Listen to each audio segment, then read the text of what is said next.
Budget باز میں خوش آمدید۔ یہ وہ چینل ہے جہاں پیسے، کامیابی اور کاروبار کی نفسیات کو انتہائی آسان انداز میں سمجھا جاتا ہے۔ اگر کوئی بھی انسان اپنی مالی زندگی کو بہتر بنانا چاہتا ہے، پیسے کو کنٹرول کرنا چاہتا ہے اور ایک مضبوط مستقبل بنانا چاہتا ہے تو اس گہرے مطالعے سے جڑے رہنا بہت ضروری ہے۔ بالکل۔ اور آج ہم شروعات کریں ایک ایسی کتاب سے جو واقعی کسی کی بھی مالی زندگی کو مکمل طور پر بدل سکتی ہے۔ یہ ہماری اس تفصیلی بحث کا پہلا حصہ ہے۔ ہاں، اور اس سے پہلے کہ ہم گہرائی میں جائیں، ایک انتہائی اہم بات سمجھ لینا ضروری ہے، اور وہ یہ کہ دیکھیں، پیسہ کمانا شاید اتنی اہم مہارت نہیں ہے جتنی بڑی مہارت اس کمائے ہوئے پیسے کو سنبھالنا ہے۔ یہ بہت ہی طاقتور نقطہ نظر ہے۔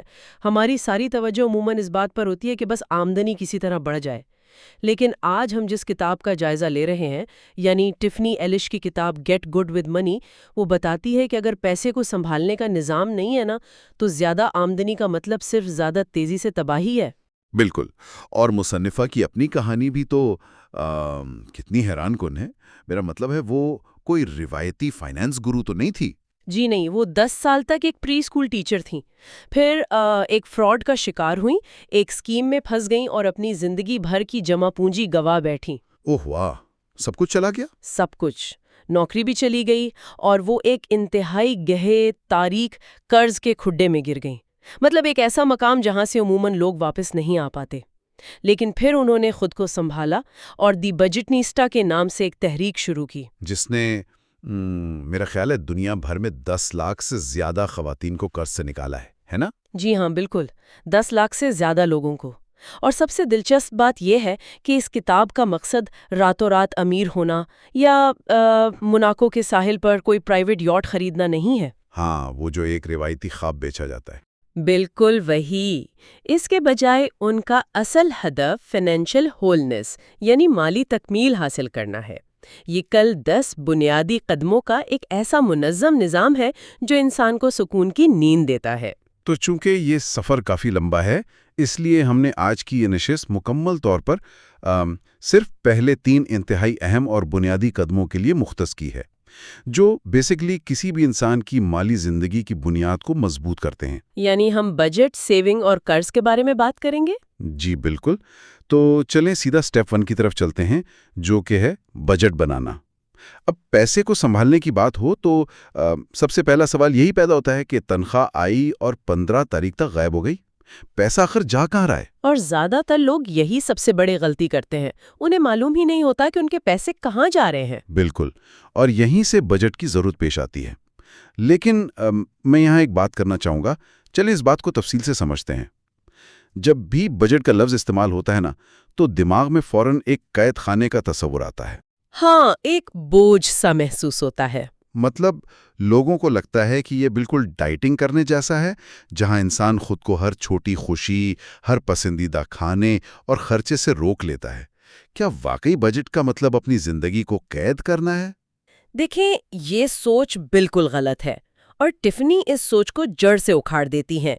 بجٹ انسان کو قید نہیں کرتا۔ بجٹ بنانا مطلب ہے کہ آپ ہر 1 روپے کو ایک مقصد دیتے ہیں۔ ایک مقصد دیتے ہیں؟ مطلب اسے کوئی نوکری دیتے ہیں؟ ہاں، بالکل یہی بات ہے۔ بجٹ دراصل ایک ایسا نقشہ ہے جو انسان کو اپنے خوابوں کو واضح طور پر ہاں کہنے کی طاقت دیتا ہے۔ جب کسی کو معلوم ہی نہیں ہوتا کہ اس کی آمدنی کتنی ہے، اس کے اخراجات کیا ہیں اور وہ فضول خرچی کہاں کر رہا ہے، تو وہ ہر خرچہ کرتے وقت ایک خوف کا شکار رہتا ہے۔ ایک احساس جرم ہوتا ہے کہ شاید میں غلط کر رہا ہوں۔ بالکل، بجٹ اس خوف کو ختم کرتا ہے، لیکن اس میں ایک عملی مسئلہ بھی ہے۔ وہ کیا؟ وہ یہ کہ ہم انسان روزانہ 1 روپے کا حساب لکھنے سے تھک جاتے ہیں، ارادہ کمزور پڑ جاتا ہے۔ اسی لیے مصنفہ کہتی ہیں کہ اس پورے نظام کو آٹومیٹ کر دیا جائے، یعنی خود کار بنا دیا جائے۔ اچھا، تاکہ بار بار سوچنا نہ پڑے۔ جی، بلوں کی ادائیگی اور بچت کو خود کار کر دیں۔ اور ایک اور زبردست تصور ہے نوڈل بجٹ کا۔ Noodle budget? یہ کیا ہوتا ہے؟ یعنی اگر کبھی زندگی میں شدید بحران آ جائے یا نوکری چلی جائے تو وہ کم از کم کتنی رقم ہے جس پر انسان کی بنیادی زندگی چل سکتی ہے، صرف راشن اور چھت۔ یہ علم مشکل وقت میں انسان کو ٹوٹنے نہیں دیتا۔ واہ، یہ تو واقعی آنکھیں کھول دینے والی بات ہے۔ تو بجٹ کے ذریعے جب ہر روپے کا مقصد طے ہو جائے تو قدرتی طور پر کچھ پیسہ اضافی بچنے لگتا ہے، جو ہمیں ہمارے دوسرے قدم کی طرف لے جاتا ہے، یعنی سٹیپ 2، بچت کرنا یا سیونگ سیکھنا۔ ہاں، اور یہ مرحلہ انتہائی اہم ہے۔ لیکن یہاں ایک مسئلہ ہے۔ عام طور پر بچت کا مطلب صرف پیسے جمع کرنا سمجھا جاتا ہے، مطلب پیسے لیے اور کسی ڈبے یا بینک میں ڈال کر بھول گئے۔ ایسا محسوس ہوتا ہے جیسے اس کا کوئی فوری فائدہ نہیں ہے۔ اور یہی وہ نقطہ ہے جہاں سب سے بڑی حیرانی ہوتی ہے۔ دیکھیں، بچت محض پیسے جمع کرنے کا نام نہیں ہے، یہ دراصل زندگی کا ایک فائنینشیل پروٹیکشن سسٹم ہے، یعنی مالی تحفظ کا نظام۔ ایک دفاعی نظام۔ بالکل، ہم سب جانتے ہیں کہ زندگی کس قدر غیر متوقع ہے۔ کل کیا ہونے والا ہے کسی کو نہیں پتا۔ ہاں، اچانک کوئی بیماری آ سکتی ہے، یا جاب لاس ہو سکتا ہے، یا کوئی بھی ایمرجنسی آ سکتی ہے۔ جی بالکل، اور اگر کسی کے پاس سیونگز نہیں ہے نا، تو وہ ہمیشہ دن کے 24 گھنٹے ایک خاموش سٹریس کا شکار رہے گا۔ اس ڈر میں رہے گا کہ اگلی تنخواہ نہ آئی تو کیا ہوگا۔ تو بچت اس ڈر کا علاج ہے۔ 100%۔ کتاب کا ایک انتہائی اہم اور سنہری اصول یہ ہے کہ بچت مستقبل کا راکٹ فیول ہے، اور اصول یہ ہونا چاہیے کہ انسان پہلے خود کو پے کرے اور پھر خرچ کرے۔ ایک منٹ، پہلے خود کو پے کریں، اس پر مجھے تھوڑا سا اعتراض ہے۔ جب کہا جاتا ہے کہ خود کو پے کریں تو لوگ تو یہی سمجھتے ہیں کہ تنخواہ آئی ہے تو سب سے پہلے اپنے لیے کوئی مہنگی گھڑی یا کوئی پرفیوم خرید لو۔ اشتہارات میں بھی تو یہی ہوتا ہے نا کہ ٹریٹ یور سیلف۔ ہاں، لیکن یہ ایک بہت خطرناک غلط فہمی ہے۔ ٹریٹ یور سیلف اور چیز ہے، پے یور سیلف فرسٹ کا مطلب ہے اپنے مستقبل کے وجود کو محفوظ بنانا۔ اچھا، یعنی آج کے بجائے کل کے لیے۔ جی، جیسے ہی آمدنی آئے اس کا ایک مقررہ حصہ سیدھا بچت کے اکاؤنٹ میں جانا چاہیے، اور وہ بھی آٹومیٹک طریقے سے، نظروں سے دور، کیونکہ اگر پیسہ سامنے ہوگا تو دماغ اسے خرچ کرنے کا کوئی نہ کوئی بہانہ ڈھونڈ لے گا۔ بالکل صحیح کہا۔ تو مطلب بچت کرنا کسی بینک پر احسان نہیں ہے، یہ اپنی ہی ذہنی سکون کی قیمت ہے۔ اب اگر بچت ہمارا دفاعی نظام ہے تو فرض کریں اس دفاعی شیلڈ میں ایک بہت بڑا سوراخ ہے جو خاموشی سے سارا دفاع کمزور کر رہا ہے، اور وہ سوراخ ہے قرض، یعنی ڈیٹ۔ ہاں، قرض واقعی ایک دیمک کی طرح ہے جو مالیاتی بنیادوں کو کھا جاتا ہے۔ اور یہی ہمارا سٹیپ 3 ہے، قرض کے بوجھ سے نکلنا۔ دیکھیں، ڈیٹ کسی بھی شخص کو مالی طور پر بہت سست کر دیتا ہے۔ مطلب جو پیسہ مستقبل بنانے میں لگنا تھا وہ سود اور قسطوں میں جا رہا ہوتا ہے۔ بالکل ایسا ہی ہے۔ لیکن میں یہاں ایک سوال اٹھانا چاہوں گا، کیا صرف قرضے صفر کر دینا، یعنی ڈیٹ فری ہو جانا ہی مالی کامیابی کی ضمانت ہے؟ کیا بس یہی حتمی مقصد ہے؟ یہ بہت ہی زبردست سوال ہے، اور مصنفہ کا جواب بھی اتنا ہی جامع ہے۔ یقیناً قرض اچھا نہیں ہے، اسے ختم ہونا چاہیے، لیکن سب سے دلچسپ بات یہ ہے کہ حتمی مقصد صرف ڈیٹ فری ہونا نہیں ہے۔ تو پھر اصل مقصد کیا ہے؟ اصل مقصد ہے ویلتھ بلڈ کرنا، یعنی دولت بنانا۔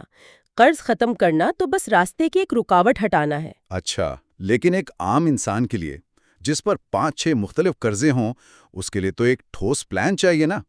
ریاضی تو یہ کہتی ہے کہ سب سے پہلے وہ قرض ختم کرو جس کا سود سب سے زیادہ ہو۔ ہاں، ریاضی یہی کہتی ہے، لیکن انسانی نفسیات کچھ اور کہتی ہے۔ مصنفہ اس ریاضیاتی اصول کو نہیں مانتی، وہ ڈیٹ سنو بال کی تکنیک بتاتی ہیں۔ ڈیٹ سنو بال، یہ کیسے کام کرتا ہے؟ اس میں آپ سب سے پہلے اپنے چھوٹے قرض ختم کرتے ہیں، سود کو بھول جائیں، بس سب سے چھوٹے قرض پر حملہ کریں۔ اس کی کیا وجہ ہے؟ کیا اس سے کوئی نفسیاتی فائدہ ہوتا ہے؟ جی ہاں، ڈوپامین کا اخراج ہوتا ہے۔ جب ایک چھوٹا قرض مکمل طور پر ختم ہوتا ہے نا، تو انسان کو ایک زبردست حوصلہ ملتا ہے، اسے یقین ہونے لگتا ہے کہ وہ واقعی یہ کر سکتا ہے۔ ہاں، تو مطلب یہ چھوٹی کامیابیاں آگے کے لیے راستہ بناتی ہیں۔ بالکل، اور اسی حوصلے سے وہ پھر بڑے قرضوں کی طرف جاتا ہے۔ بس اس کے لیے ڈسپلن اور تسلسل چاہیے ہوتا ہے۔ یہی آزادی کا راستہ ہے۔ اور جب قرض ختم ہوتا ہے تو جو پیسہ قسطوں میں ضائع ہو رہا تھا وہ اچانک ویلتھ بلڈنگ کے کام آنے لگتا ہے۔ رفتار واقعی دگنی ہو جاتی ہے۔ تو اگر ہم آج کے اس بحث کا خلاصہ کریں تو ایک بات بہت واضح ہے۔ اگر کسی انسان نے یہ 3 چیزیں سیکھ لیں، ایک بہترین بجٹ بنانا جو اسے اندھیرے میں نہ رکھے، 2 سیونگ کو اپنا تحفظ کا نظام بنانا، اور 3 ڈیٹ کنٹرول کرنا۔ تو اس نے اپنی مالی زندگی کی بنیاد کو فولاد کی طرح مضبوط کر لیا ہے۔ اس میں کوئی شک نہیں، لیکن سب کو یہ یاد رکھنا چاہیے کہ مصنفہ کے بتائے گئے فائنینشیل ہولنس کے 10 قدموں میں سے یہ صرف شروعات ہے، یہ صرف پہلے 3 قدم ہیں۔ بالکل، یہ تو صرف بنیاد ہے، اور اختتام پر ایک بہت ہی گہرا اور فکر انگیز سوال پیدا ہوتا ہے۔ ذرا سوچیں، اگر صرف پہلے 3 بنیادی قدم ایک انسان کو قرض اور تباہی کے گڑھے سے نکال کر اتنی مضبوط مالی بنیاد اور سکون فراہم کر سکتے ہیں، تو جب ہم باقی 7 قدموں پر پہنچیں گے تو وہ اصول انسانی زندگی کو کس حد تک بدل سکتے ہیں۔ واقعی یہ سوچنے کا مقام ہے۔ یہ ایک ایسا سفر ہے جو واقعی لائف چینجنگ ہے، اور یہی وہ سفر ہے جو ہم اپنی اگلی نشستوں میں طے کریں گے۔ تو جڑے رہیے گا، کیونکہ اصل عمارت تو اب بننا شروع ہوگی۔ تصور کریں کہ کوئی شخص ایک عالیشان گھر بنانا چاہتا ہے۔ وہ مہینوں لگا کر اس کی بنیاد کھودتا ہے، سیمنٹ، ریت، سریا سب ڈال کر ایک انتہائی مضبوط فاؤنڈیشن تیار کر لیتا ہے۔ لیکن پھر کیا ہوتا ہے؟ پھر وہ شخص اسی کچی اور اندھیری بنیاد میں یعنی بیسمنٹ میں ہی رہنا شروع کر دیتا ہے۔ وہ کبھی اس پر دیواریں اور چھت کھڑی ہی نہیں کرتا۔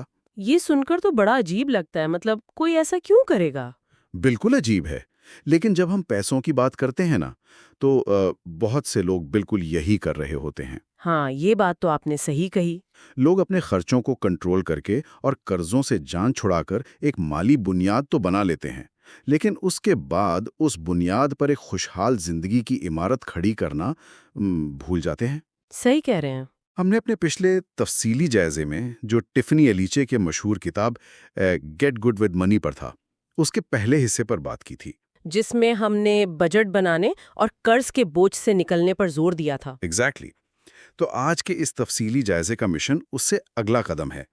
آج ہم اس بات پر غور کریں گے کہ ایک ایوریج مالی حالت سے نکل کر کامیابی اور ترقی کے مراحل یعنی گروتھ فیز میں کیسے داخل ہوا جائے۔ بالکل، اور یہ فیز بہت کروشل ہے۔ اور سب سے اہم بات، اس سب کا مقصد راتوں رات امیر ہونا یا مونیکو کے کسی خوبصورت ساحل پر ذاتی یاٹ خریدنا نہیں ہے۔ ہاں، وہ تو فلموں میں ہوتا ہے۔ صحیح بات ہے۔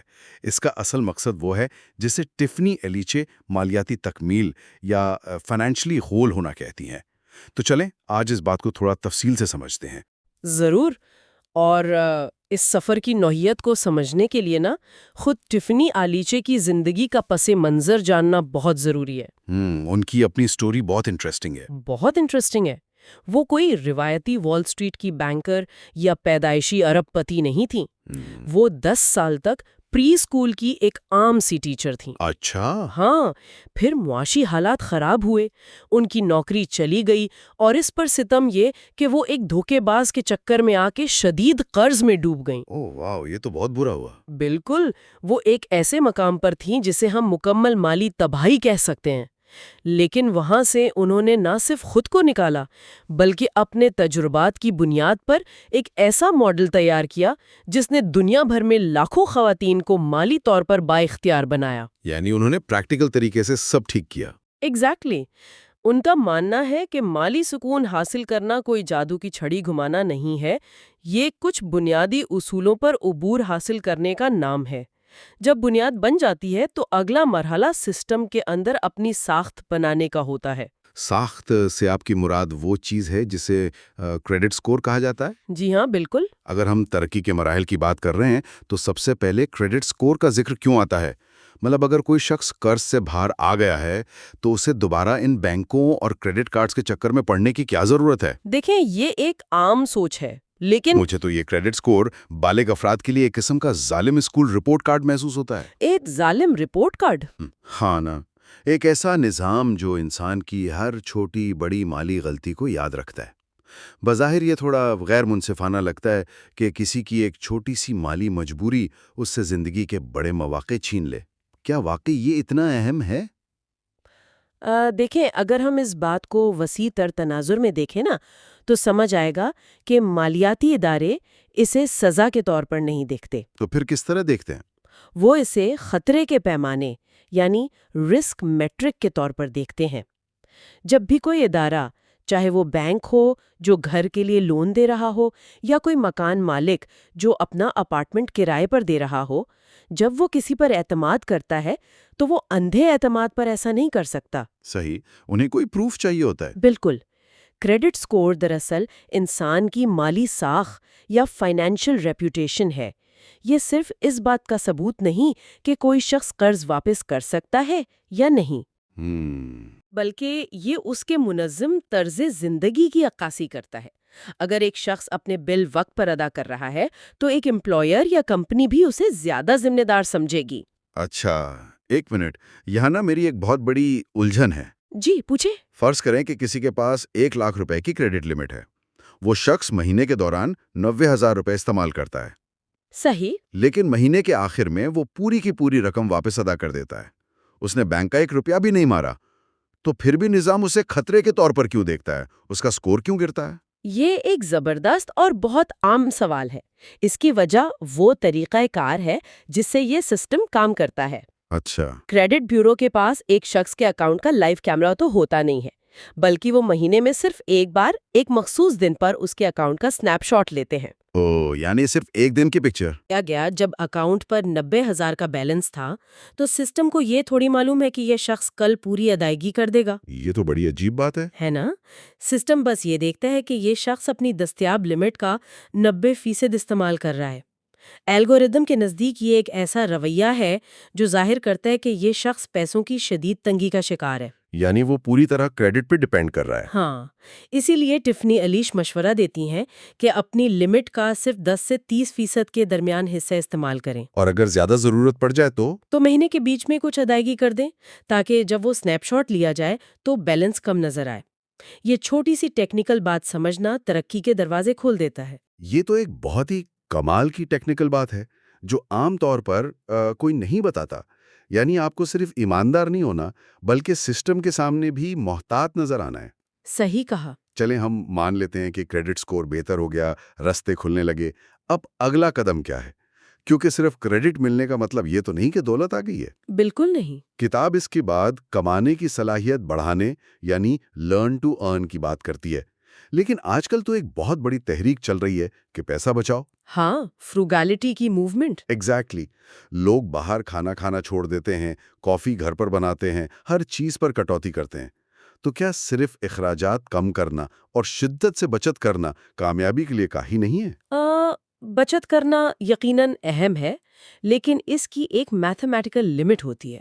مطلب؟ باہر کا کھانا چھوڑ دیں، زندہ رہنے کے لیے ریشن تو خریدنا پڑے گا نا۔ بجلی کا بل تو دینا ہی پڑتا ہے، اس سے تو جان نہیں چھوٹتی۔ بالکل، اگر کوئی شخص صرف بچت پر انحصار کر رہا ہے تو وہ دراصل ایک دفاعی کھیل کھیل رہا ہے، یعنی ڈیفینسو گیم۔ لیکن اگر ترقی کے مرحلے میں داخل ہونا ہے تو جارحانہ انداز اپنانا ہوگا۔ جارحانہ انداز یعنی اوفینسو؟ ہاں، ٹفنی ایلیچے اسی حقیقت پر زور دیتی ہیں کہ آمدنی میں اضافے کی کوئی حد نہیں ہوتی۔ بچت کا فرش ہوتا ہے لیکن کمائی کی کوئی چھت نہیں ہوتی۔ واو، بچت کا فرش ہوتا ہے اور کمائی کی کوئی چھت نہیں ہوتی۔ اگر میں اس کو ایک مثال میں ڈھالوں تو کیا یہ ایسا ہے کہ کوئی شخص اپنی گاڑی کا پیٹرول بچانے کے لیے اے سی بند کر دے؟ صحیح، اور شیشے نیچے کر لے اور گاڑی کو مسلسل 40 کی سپیڈ پر چلائے؟ یہ بچت تو ہے، لیکن منزل تک پہنچنے میں صدیاں لگ جائیں گی۔ بالکل ایسا ہی ہے۔ اگر اسے واقعی تیز جانا ہے تو اسے اپنی گاڑی کا انجن اپ گریڈ کرنا ہوگا۔ کیا لوگ بچت کے چکر میں کمانے پر توجہ دینا بھول جاتے ہیں؟ بڑی پرفیکٹ مثال دی ہے آپ نے۔ لوگ اس پیٹرول بچانے والے دفاعی انداز میں اتنے الجھے جاتے ہیں کہ وہ اپنا انجن یعنی اپنی کمانے کی صلاحیت کو بڑھانا بھول جاتے ہیں۔ صحیح۔ شعوری طور پر اپنی ٹیک ہوم پے کو بڑھانے کا مطلب ہے کہ کوئی ایسی نئی اسکل سیکھی جائے جس کی مارکیٹ میں ڈیمانڈ ہو، جیسے کوئی ٹیک اسکل یا رائٹنگ؟ ہاں، یا کوئی سائیڈ ہسل شروع کر لیا جائے، یا پھر اپنی موجودہ نوکری میں کوئی ایسی ذمہ داری اٹھانا جس سے انسان کی ویلیو میں اضافہ ہو۔ Make sense. جب تک آمدنی کے وسائل کا دائرہ وسیع نہیں ہوتا تب تک محض بچت کے بلبوتے پر مالیاتی مسائل سے مکمل آزادی ناممکن ہے۔ زیادہ کمانے کا سیدھا سا مطلب ہے کہ انسان کے پاس انتخاب کی آزادی آ جاتی ہے۔ صحیح، اب انجن بڑا ہو گیا، رفتار تیز ہو گئی اور اضافی پیسہ آنا شروع ہو گیا۔ جی، زیادہ تر لوگ اس مقام پر آ کر یہ کرتے ہیں کہ وہ اس اضافی رقم کو سیدھا بینک کے کسی سیونگز اکاؤنٹ میں ڈال دیتے ہیں اور سمجھتے ہیں کہ انہوں نے دنیا فتح کر لی۔ جو کہ ایک بہت بڑی غلطی ہے۔ لیکن کتاب کا اگلا قدم ہمیں سرمایہ کاری یعنی انویسٹمنٹ کی طرف لے جاتا ہے۔ ٹفنی ایلیچے نے اس کا عنوان رکھا ہے انویسٹ لائک این انسائڈر۔ ہاں، سچی بات بتاؤں، جب کوئی عام انسان یہ لفظ انسائڈر سنتا ہے نا تو اسے لگتا ہے کہ یہ کوئی غیر قانونی کام ہے، ہاں، لوگ تھوڑا گھبرا جاتے ہیں۔ یا پھر وال سٹریٹ کے ان بروکرز کی بات ہو رہی ہے جن کے پاس کوئی خفیہ معلومات ہوتی ہیں۔ ایک عام تنخواہ دار انسان جو صبح سے شام تک کام کرتا ہے، اسے تو اسٹاک مارکیٹ اور شیئرز میں پیسہ لگانا بالکل جوئے یا گیملنگ کی طرح محسوس ہوتا ہے۔ بالکل۔ تو وہ ایک عام آدمی یہ انسائڈر کیسے بن سکتا ہے؟ اس سے ایک بہت اہم سوال پیدا ہوتا ہے، اور سچ تو یہ ہے کہ اسی خوف کی وجہ سے لاکھوں لوگ اپنا نقصان کر رہے ہیں۔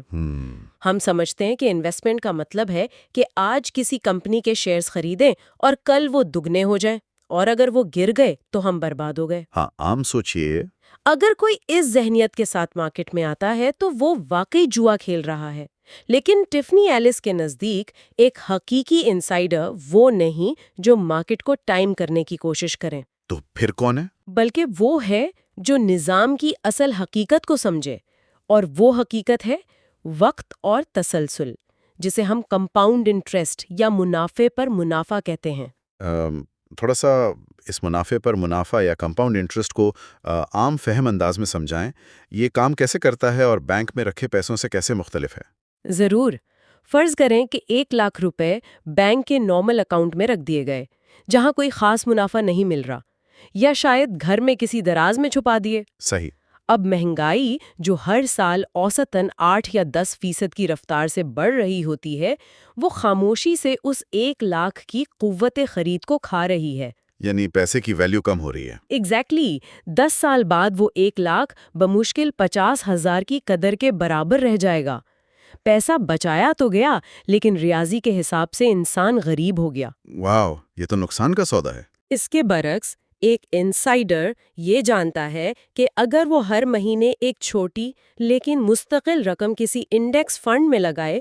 ایک منٹ، انڈیکس فنڈ کیا ہوتا ہے؟ انڈیکس فنڈ کسی ایک کمپنی کا نام نہیں ہے، بلکہ ملک کی 100 یا 500 بہترین کمپنیوں کی ایک ٹوکری یا باسکٹ ہوتی ہے۔ اچھا، یعنی رسک ڈیوائیڈ ہو گیا۔ بالکل۔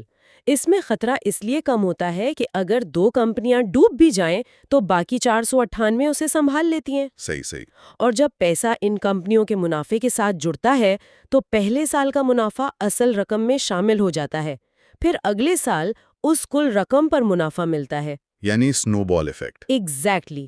وقت گزرنے کے ساتھ یہ سلسلہ ایک برف کے گولے کی طرح بڑا ہوتا جاتا ہے۔ انسائڈر بننے کا راز کوئی خفیہ فون کال نہیں ہے۔ پھر کیا ہے؟ یہ طویل المدتی سوچ، نظم و ضبط اور تسلسل کے ساتھ کی گئی تھوڑی بورنگ سی سرمایہ کاری ہے۔ کمال ہے۔ یعنی اصل راز یہ ہے کہ کوئی شارٹ کٹ نہیں ہے۔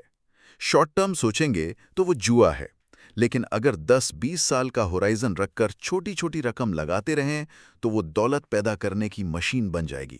100% صحیح کہا آپ نے۔ اچھا، اب فرض کریں کہ کسی نے محنت کی، اپنا کریڈٹ سکور ٹھیک کیا، سائیڈ ہسل سے پیسے زیادہ کمائے اور انڈیکس فنڈز میں لگا کر پچھلے 8-10 سالوں میں ایک معقول رقم بھی جوڑ لی۔ ٹھیک ہے۔ وہ انسان اب ترقی کے اس مرحلے پر بالکل محفوظ محسوس کر رہا ہے، لیکن یہیں پر 7واں قدم سامنے آتا ہے، یعنی انشورنس کے ذریعے رسک مینجمنٹ، جو کہ سب سے زیادہ اگنور کیا جاتا ہے۔ اور میں ایمانداری سے بتانا چاہتا ہوں کہ میری طرح بہت سے لوگوں کے لیے انشورنس دنیا کا سب سے فضول اور بیزار کن موضوع ہے۔ یعنی آپ ہر مہینے ایک رقم دیتے ہیں، سالوں تک دیتے رہتے ہیں، اور بدلے میں آپ کو کاغذ کے ایک ٹکڑے کے سوا کچھ نہیں ملتا۔ ایسا لگتا ہے کہ پیسے نالی میں بہہ رہے ہیں۔ لوگوں کو ایسا ہی لگتا ہے۔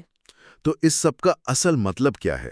ہماری انسانی نفسیات اس چیز پر پیسے خرچ کرنے سے اتنی کیوں کتراتی ہے جس کے استعمال نہ ہونے کی ہم خود شدت سے دعا مانگ رہے ہوتے ہیں؟